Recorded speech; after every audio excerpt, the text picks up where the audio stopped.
And perfect. All right. My name is Marcy. Like I said, I run the grassroots community program at Fiverr, and we are so excited to have Georgie-Ann Getton-Mckoy today to tell us how to transfer your services online. I know that's something that a lot of people are looking to do right now because of the job market. So we're so excited to hear from her.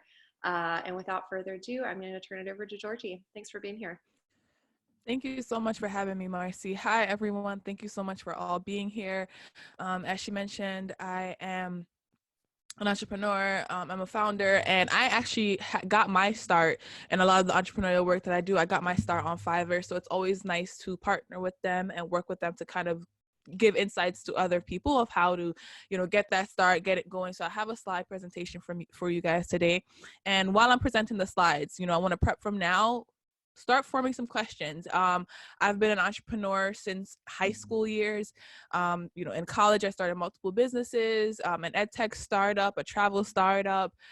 Some did really well and others failed, and that's just normal. And right now, my consulting agency, GSD Solutions, which I started about 2 years ago, focuses on helping entrepreneurs, businesses, medium-sized companies execute on their ideas and solutions. So what we are is a branding and business consulting agency to help you develop innovative, inclusive, and experience-driven brands. Because what we were seeing was so many people were focusing on just marketing when they didn't have like solid products, they didn't have solid engagement, they didn't have organic traction. So how can you create something that's solid, looks great, easy for people to understand, is inclusive of all different folks, and so people could interact with it easily, and then that will lead to organic sales, referrals, people telling others about your products instead of you spending $50,000 a year on marketing or a month or whatever it needs to be. How can you increase that organic interaction, that organic engagement for people to interact with your products and services?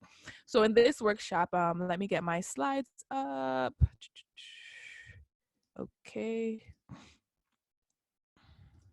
Let me go into is it showing? All right. Awesome. So in this workshop, slides going too fast. In this workshop, I'll be talking about how to turn your skills into digital offerings.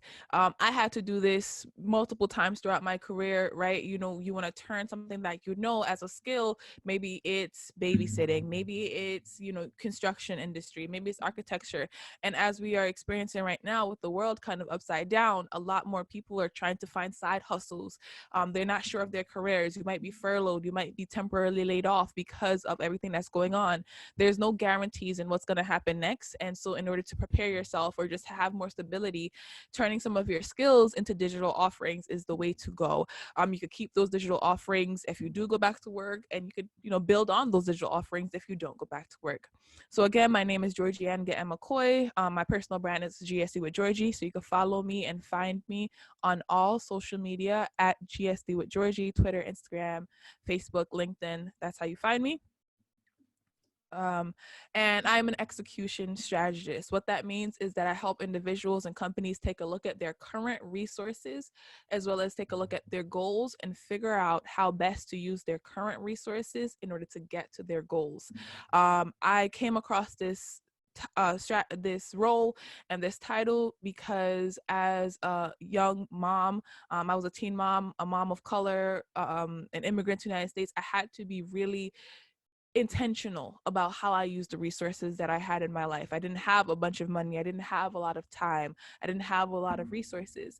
So being strategic from a very young age with the resources that I had, I realized when I came into the business industry, when I came into the corporate world, that a lot of people weren't effectively using these resources and were wasting a lot of their money, time, and energy. So I come into organizations and say, hey, hold up, wait a minute.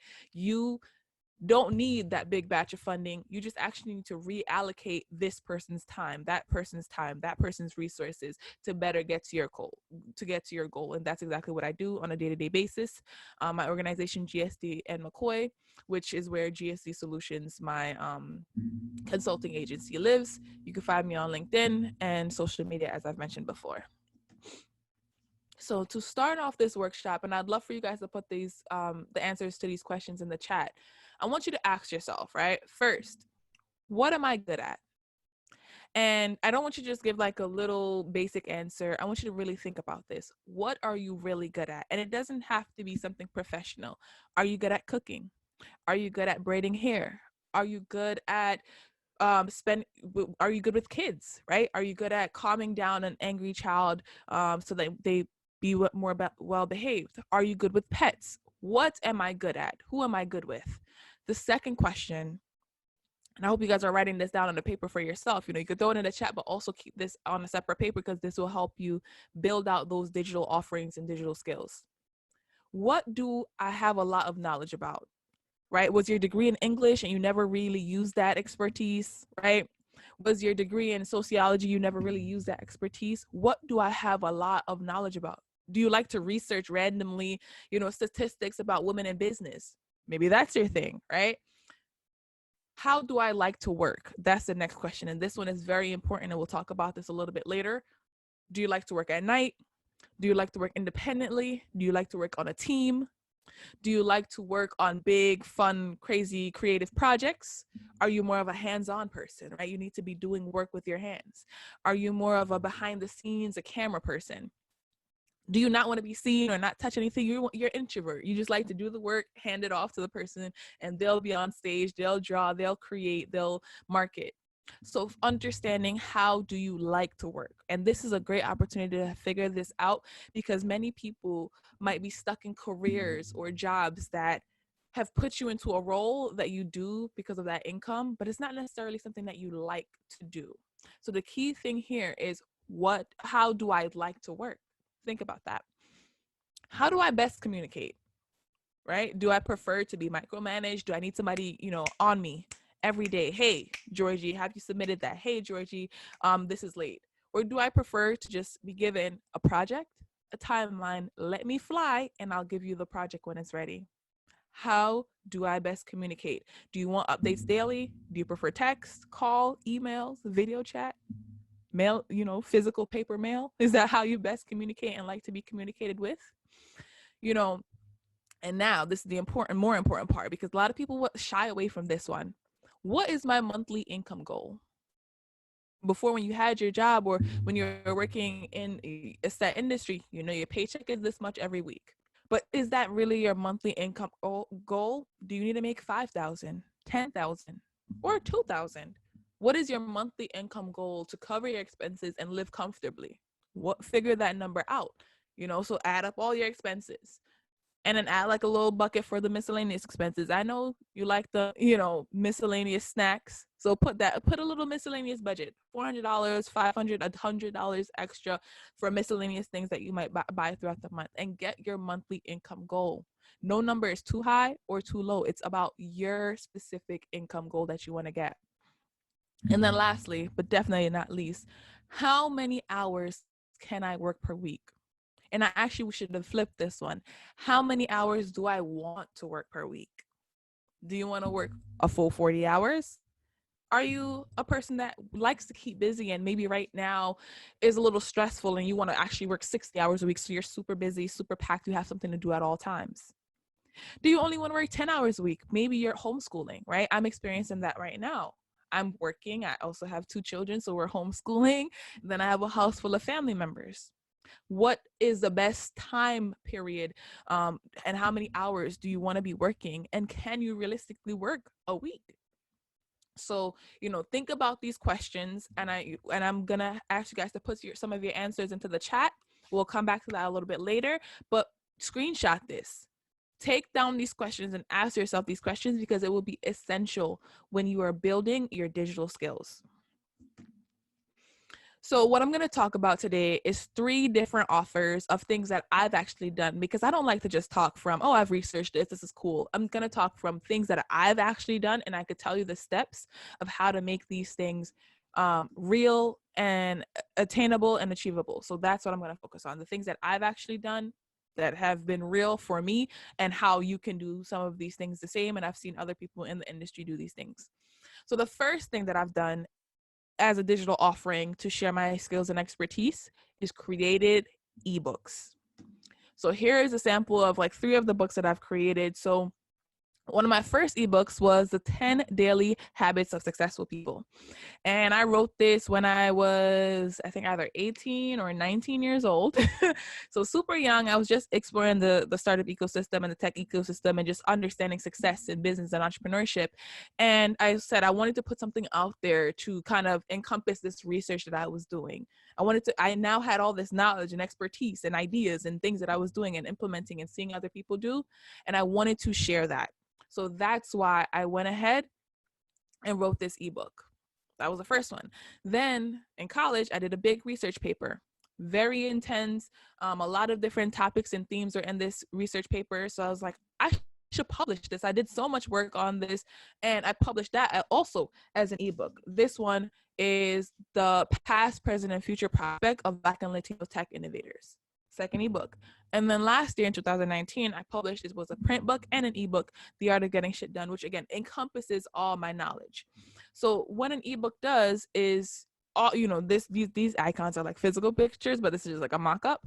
But an ebook allows you to share your knowledge, packing up your knowledge and packaging it to sell to others. It's really easy to set up, right? All you need to do is have Microsoft Word, Google Docs. I think Outlook has, I think, Word in the cloud, notes on your iPhone, whatever it may be. Canva, there's so many different tools that you could use, but the key thing, the key essence of an ebook is packaging all your knowledge to sell it, not all of your knowledge about a specific topic to sell it to others.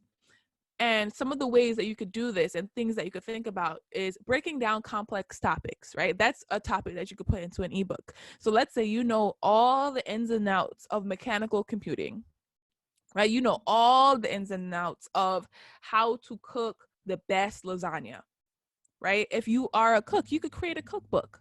So you're breaking down these complex topics. That is your ebook. And it doesn't have to be 1,000 pages long. An ebook could be as short. I've seen ebooks as short as 15 pages long, 10 pages long, and some as long as 150, 300 pages long. But the key thing here is to package that knowledge in an easy to is in like a guide format. It doesn't have to be a fully published book that's sold on the Amazon store. You could create a PDF, add it to your website, right? Add it to Gumroad. And these are the hints. I hope you guys are taking notes. So these are some platforms that you could put these books up on that you could sell. Add it to lulu.com. Add it to the Facebook, the Facebook store, right? The Facebook marketplace. Put it up on your social media saying, hey, I have this ebook. DM me and I'll send you the PDF of this ebook. It doesn't have to be complicated, but packaging that knowledge. So one of the themes is breaking down complex topics. So if you're really knowledgeable about something, I remember those questions I asked you before, what do you know how to do? What do you have a lot of knowledge about? Put it into an ebook. Another thing is offering new insights. So for example, my ebook that was about Black and Latino tech innovators, I did a bunch of research and I found some new insights and topics and trends and themes. People want concise research, right? And if you've done that research already and you now have the end product, folks will want to purchase that. And it doesn't have to cost a lot for them. It could be maybe a $5. I've seen 99-cent ebooks that sold thousands of copies. I've seen $2 ebooks, again, thousands of copies, or you could have it more expensive, a $15, $49. So packaging that knowledge is the key here. Could be something as simple as a PDF, or you could go all the way and get it published on Amazon, Kindle, all the fancy things. Another thing is maybe you don't have the final insights yet. Maybe the ebook is just the research that you've done. You don't have to have new insights. It's just the research.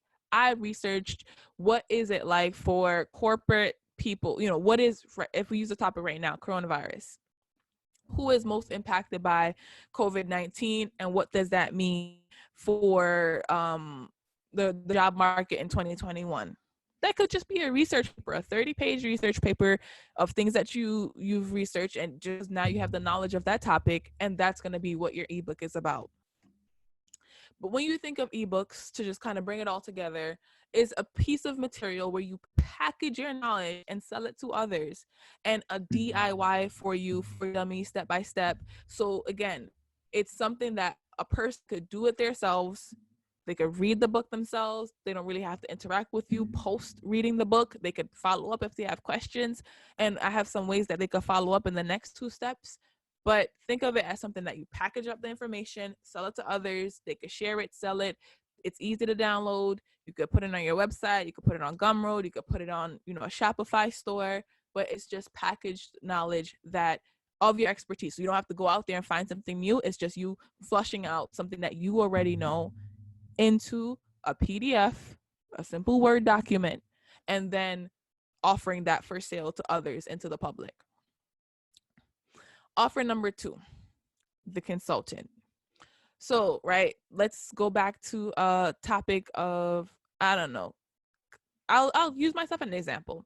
The Art of Getting Shit Done. So I wrote my book. It was a print book and an ebook. So I packaged up everything that I knew about being resourceful, being productive, being an entrepreneur, getting shit done.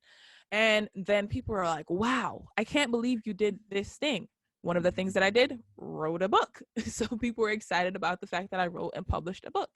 So then I started consulting on how to publish a book, because now I have the expertise, the proof of concept. I've done 2 ebooks and then an additional 3rd now, print and ebook. So now people know that I've done this thing. I'm good at it. I make it happen. So now they want me to consult and they want us to work together to get it done. So when you think of consulting, it's you're selling essentially accountability, your expertise, and direction to people who want to get a task done that you've already done, and something that you know how to do. So you're saying, I'm going to come in and work with you. Maybe it's X amount of dollars per hour. Maybe it's a 5-hour package for this amount of money. But you're coming in and supporting them through a process that you know how to do or you have already done. That's essentially what you're doing within consulting, and you guys are figuring it out together. But inside of consulting, create a pricing structure. Are you going to charge per hour, per client, per project? By how much, what the end result is? Is it a commission of the end result? 25% of the end product that we end up creating together? Figure out your pricing structure. This is one of the essential things to do when you're doing consulting, because more times than not, the consulting is going to use your time. Like, that's where it comes. That's the resource you're using with consulting, your time. Whereas the ebook, once you create it, it doesn't matter if 10 people buy it or 10,000 people buy it. Once you've created it, it's out of your hands, and you don't have to worry about the time that goes into it. You just have to worry about the knowledge that you put in. Consulting, time. Am I going to schedule 25 clients this month? Am I going to have one person that I'm meeting with every day for 2 hours a day?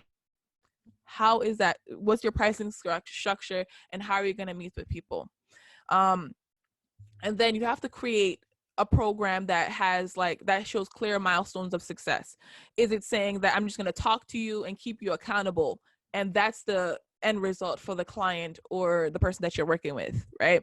Because consulting, a thin line. Because if I say, for example, life coaches, business coaches, all of these people are consultant. What is the measure of success? How do I know that this coaching has worked? How do I know that you have become successful?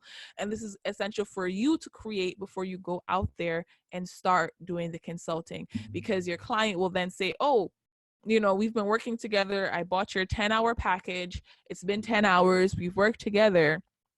And where's my book? Where's my end result? You said you're going to teach me how to write a book, teach me how to produce a book. I don't have a book. So within creating the clear structures of the program and the milestones of success, you could say, hey, you don't have a book because you didn't complete milestone 1, 2, and 3. You only did 4 and 5, and we still haven't gotten to 6, 7, and 8. So although I had the meeting with you every week and I told you what to do, you didn't do the work.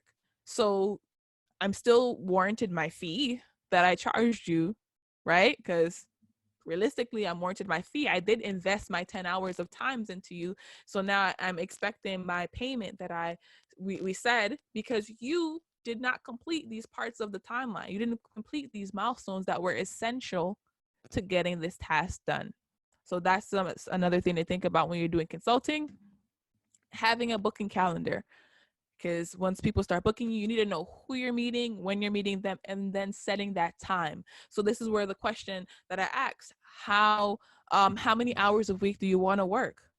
How many hours a week can you work? right? Are you homeschooling between the hours of 10 and 2? So that means your clients could only have meetings between 2 and 6, because then in the afternoon, you're cooking, you're preparing for the next day, you're doing wind down, right? Be reflective of your personal life. So what hours can you consult? Maybe your clients are in a different country. So maybe you actually need to work from 9 p.m. to 3 a.m. in the morning, your time, to accommodate for your clients, because that's just a schedule. So having a booking calendar and setting that calendar is another essential step when you're doing consulting as a digital service. And I forgot to add this note here. How are you meeting with people? How are you tracking these results? Is it a Zoom meeting? Is it a phone call? Is it Hangouts? How are you meeting with people? Are you recording the sessions? So figuring out exactly how are you meeting. So this goes into like the booking calendar is an essential part of when you're doing consulting as a digital service. And so to wrap up consulting now, you want to think of consulting as a together service. I call this DIT. So an ebook is a DIY. I build it, here you go. Take it, leave it, do what you need to do with it. Consulting, we're doing it together. So we're meeting, we're talking, I'm checking, your milestones, keeping you accountable, offering that direction. We're on our calendar, here's a pricing structure. So it's a do it together program. So this is going to take up more of your time than anything when you're working with the different clients. And then offer number 3, the service. So got to shout out Fiverr here. Fiverr is definitely a place where you have a service and you want to offer, you want to have a marketplace, package a service that you can repeat for clients easily. So this is where, the client will come to you. I don't want to read your ebook. I don't want to do any parts of it. I just want to tell you what I need done. You get it done. And so let's say we're going to go back to the same example of the person who wants to publish a book. Here's all the words that I've put into the book. I want you to edit it. That could be one service. I want you to create a book cover. That's a different service. I want you to publish it on KDP, Kindle Direct Publishing, right? That's 3 different service offerings. And Fiverr is definitely a platform. When I was publishing my book, I had somebody on Fiverr do the formatting, right? And then I hired somebody at a different time to do the editing of a different book that I wrote. So when you think of the service now, you have to package it. So all that expertise, the person doesn't really want to know all the details of the process, or they won't be doing the process. It's just they come to you, I need X done. What's your rate? How long it's going to take? And it's your job to now complete X. So package a service that you can easily repeat for clients. And so when you're doing these services, you have to think of, your process internally. Anytime somebody comes in with an editing job, let's say, that's the service you're going to offer. Because again, we talked about, a degree in English earlier, right? That's your knowledge and expertise. So you are really good in like English, grammar, punctuation. So now you've decided to offer editing services on Fiverr, Upwork, Freelancer. There's a bunch of different platforms. So you could even offer it on your website, right? If you have a website, you could then say, I'm doing this type of service. It's, $200 for a 5,000 word count book. Just throwing out some random numbers there. And so you have a set price. This is the process. From the time you send me the book, it takes 5 to 7 days for it to be completed. We send you a first draft. After you revise it and approve it, then we send you the final version.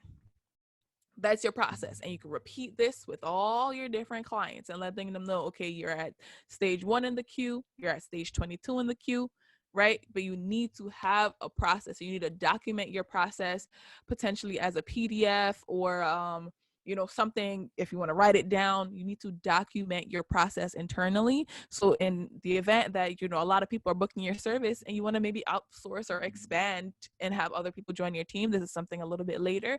But for now, having your process is a key thing. Don't say, oh, I know how to edit. Okay.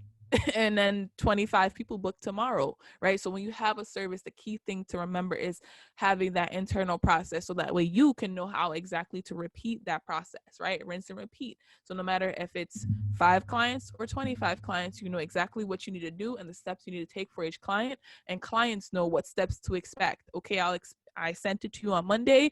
Your turnaround time is 5 to 7 business days. I'm not going to message you on Thursday asking for this product because you're told this is what you told me, the turnaround time, this is the expectation, this is the pricing structure. And then, as I mentioned, the pricing structure, create multi-level pricing. Right, this is very important, and Fiverr already kind of hooks you up with this kind of thing, is having it so that way, you have a basic package. If you want 1,000 words edited, and we're still on the editor example, this is the cost, this is the time turnaround time, this is the process. If you want 50,000 words edited, this is the cost, this is the turnaround time, this is the structure. And having multi-level pricing allows for you to expand your clientele, because maybe one person has like a short, ebook similar to my first book, the 10 habits of successful people. That was, I think it was like maybe 1,500 words. It wasn't crazy long. So then that person has like the basic package, that's $100. The deluxe package, $250. Premium, $500. Maybe in an additional, if you want a custom package, message me. But having those set prices, right? Because I think a lot of people go into the service industry and try to do services, and they're like, oh, sliding scale, or they have to keep on giving multiple quotes.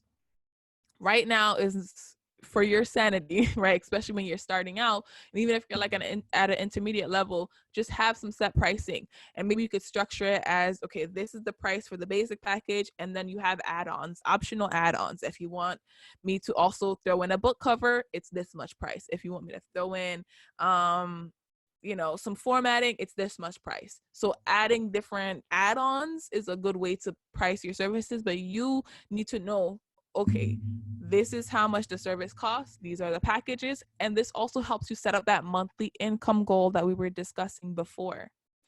Having that monthly income goal lets you know and then having your services priced in different levels lets you know to say, all right, in order to hit my income goal, I need 3 premium clients, 10 deluxe clients, and 5 basic clients.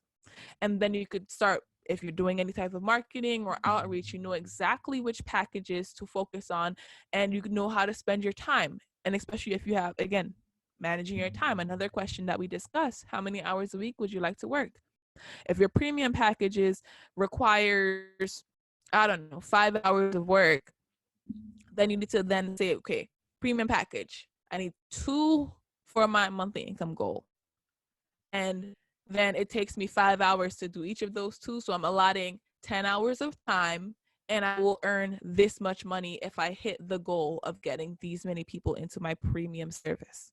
So being really strategic about it, and then that lets you know how much marketing, how much energy, how much time, and what to go after. Because I see oftentimes people will go into creating digital offerings and not being clear on what the end goal of the digital offering is, whether it's a service, being a consultant, having an ebook, and then you're overselling, you're underselling, you're not marketing enough, you're marketing too much, you're overbooked, your calendar's too tight. You want to have a clear understanding of the questions that we asked in the beginning, right? How do I best work? What do I have a lot of knowledge about? What is my monthly income goal? How many hours a week do I want to work, and can I work? These are essential things that go into when you're doing these digital offerings, because everyone is everywhere. You are now opened up to the global ecosystem. As we saw when we were just asking folks what city they're from in the chat, folks are all over the world. We saw Canada, Pakistan, Istanbul, Austria, Berlin, all over the United States, California, Florida, Pennsylvania, Philadelphia.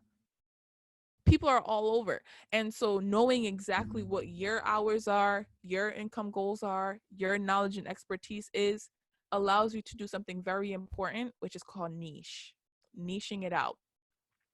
And when you're niching it out, you say, okay, I'm focused on this type of client in this type of industry or in this type of time zone in this country, because there's so many different options out there. And to best maximize your digital offerings, it's best to have a target audience, right? Even if some people are outside of your target audience, okay, this is my target audience. And then that allows you to get better reviews, better referrals. Because if I say I could help everyone write books, okay, write and publish books, okay, that's cool.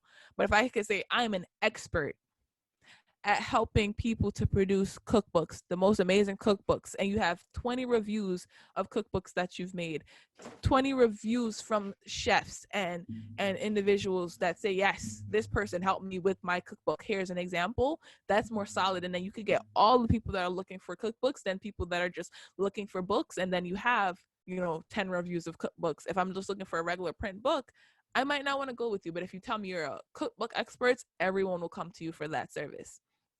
And you could do all three of them. So but the service is considered done for you. That's where you do it for the client. So we talked about DIY, the ebook.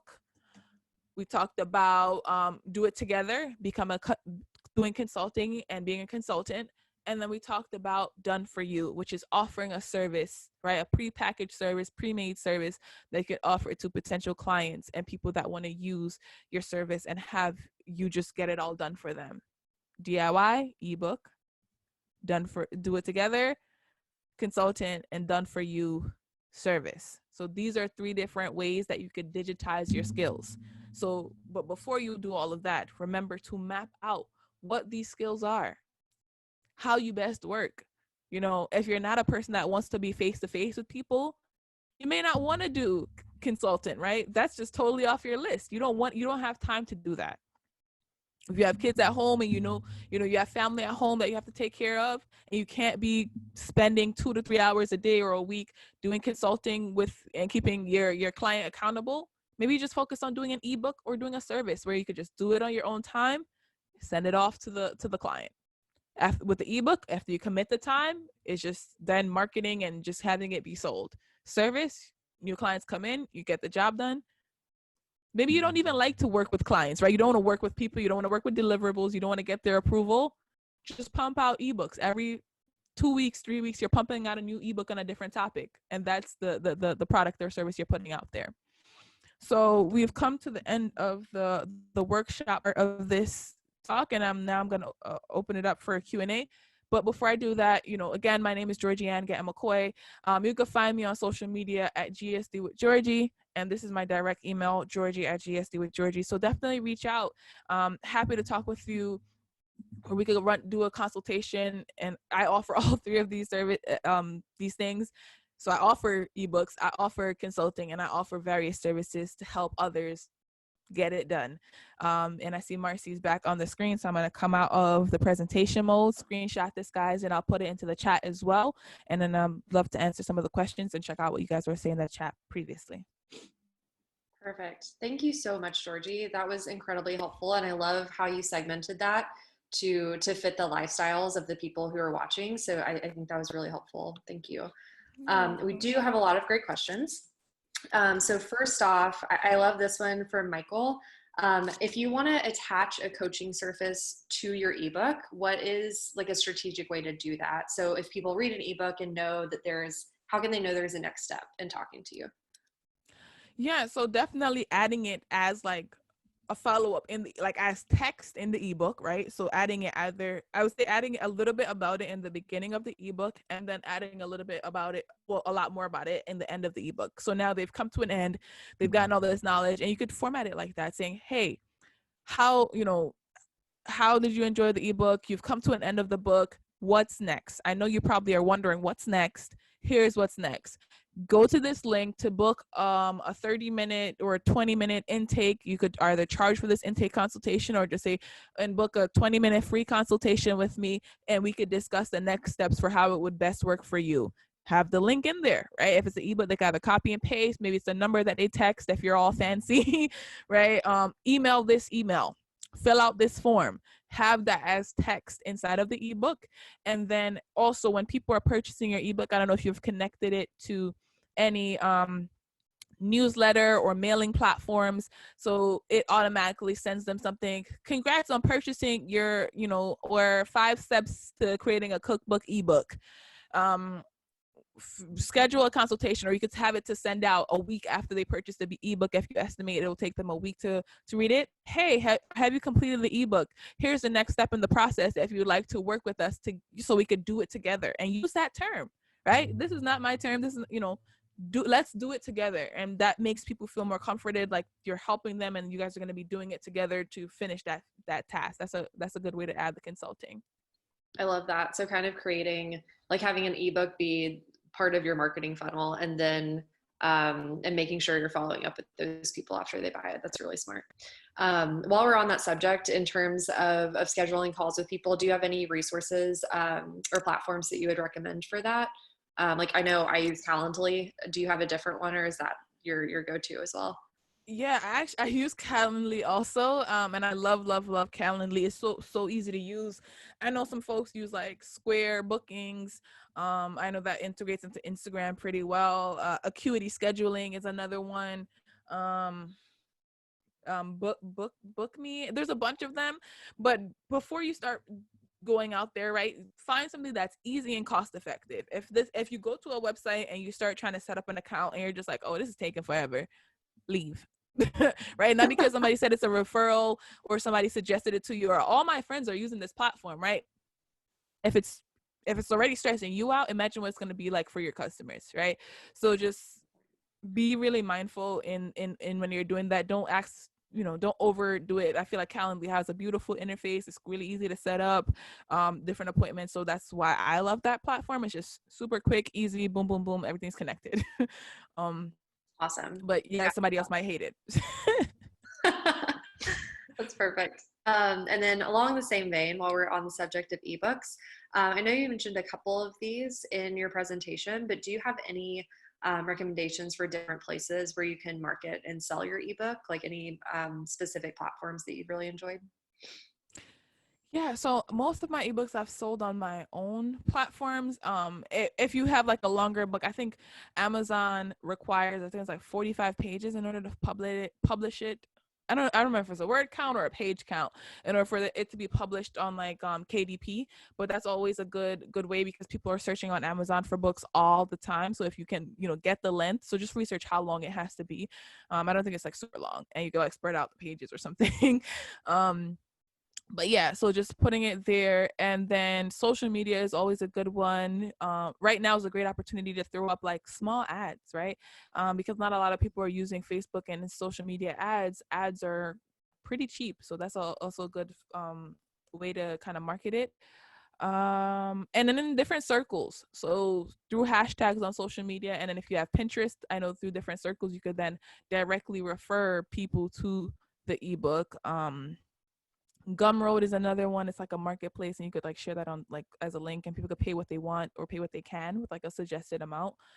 I think Lulu also has a marketplace. I've never used it, but I've heard about their marketplace. But just be making sure whatever platform you're using, there's a way for people to review it, right? To say that this worked or something, because people like to see those reviews and testimonials that, and it's nice to see, people, even if it's five people read this and gave it a 5-star, or 500 people read it and gave it 5 stars.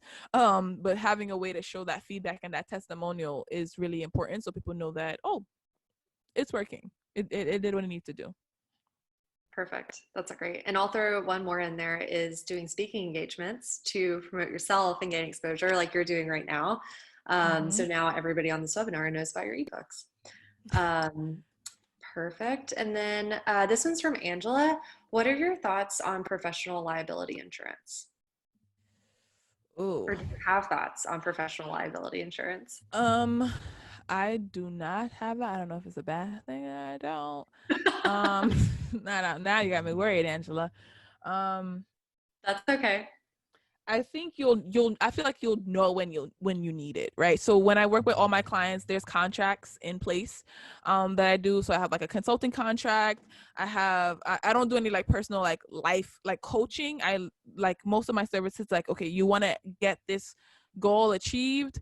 We have set milestones. It's inside of the contract. You know exactly what those milestones are. This is what you are liable for. This is what I'm liable for. If you don't get results and you also haven't completed, these things, because I've built out my system in a way that if you literally just do these things, and like what I'm promising you is not like a fortune. It's like I'm promising you that this thing will be done and live and people can interact with it. So that's how I do my consulting. If you're promising people like a full life change, that you probably would need some type of insurance for. but yeah, I it's super reasonable. Okay, so she's saying that there's platforms that offer some, like Chris Lewis mentioned that in the chat. So yeah, uh definitely I'll probably check it out as like things get more intense, and if I do more um coaching kind of stuff, but it's mostly like, you know, we're gonna work together, this is the goal you're gonna achieve, and if you follow these steps, you're guaranteed to have this thing as an end result. So Perfect. mhm. Great. This question I'm going to reframe just a little bit. It says, can I include coaching testimonials from former clients in my ebook? Which I think I'll default to, but I think the answer would be yes. But I think a broader question there would be, what is a strategic and non-pushy way to ask for testimonials when you're working with a client? Maybe that might be the bad one, that not the best one to answer this question, because I just say, hey, can you leave me a review? We are done now. Can you leave me a review? Can you, you know, now that I'm doing virtual events, I literally just say, hi, you know, if I have one small favor to ask, could you record a 1-minute video testimonial for me? If not, you know, just a small written testimonial, here's where to do it. I think the key thing, and when you're asking for the testimonial, is to tell people what you want, because the question I've gotten back a lot of times is like, oh, what should I put in a testimonial? And you could just say like, the thing I want you to talk about in the testimonial is like my work ethic, what was the end result, what did you enjoy about working with me?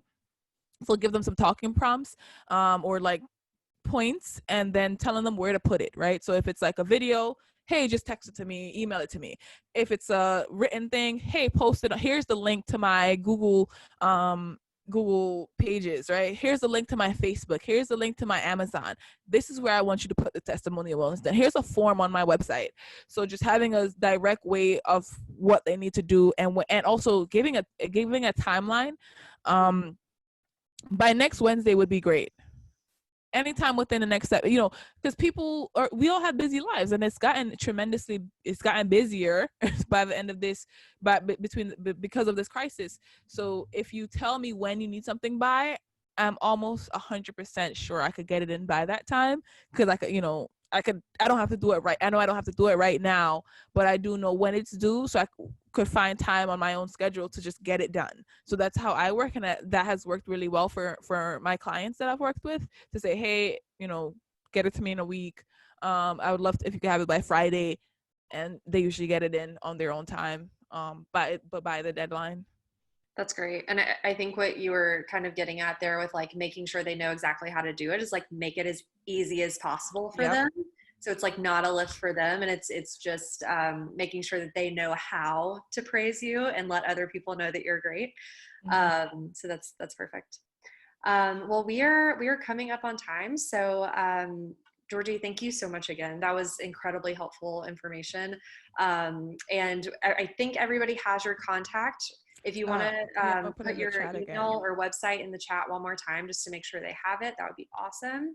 Um, and everyone, Fiverr has these webinars all the time. So if you are interested in attending another one, you can go to events.fiverr.com. We post all of our webinars there. Once the pandemic is over, we will also have live events. I can't wait for those to start again. But we really appreciate you taking some of your time, your Wednesday, to join us. And again, Georgie, thank you so much. That was really excellent. You're welcome, And you will everyone. get this recording afterwards. So if you missed anything, or if you want to hear anything again, do not worry. It will be coming to your inboxes. But thank you again, and we will see everybody soon. Have a All great right, day. bye.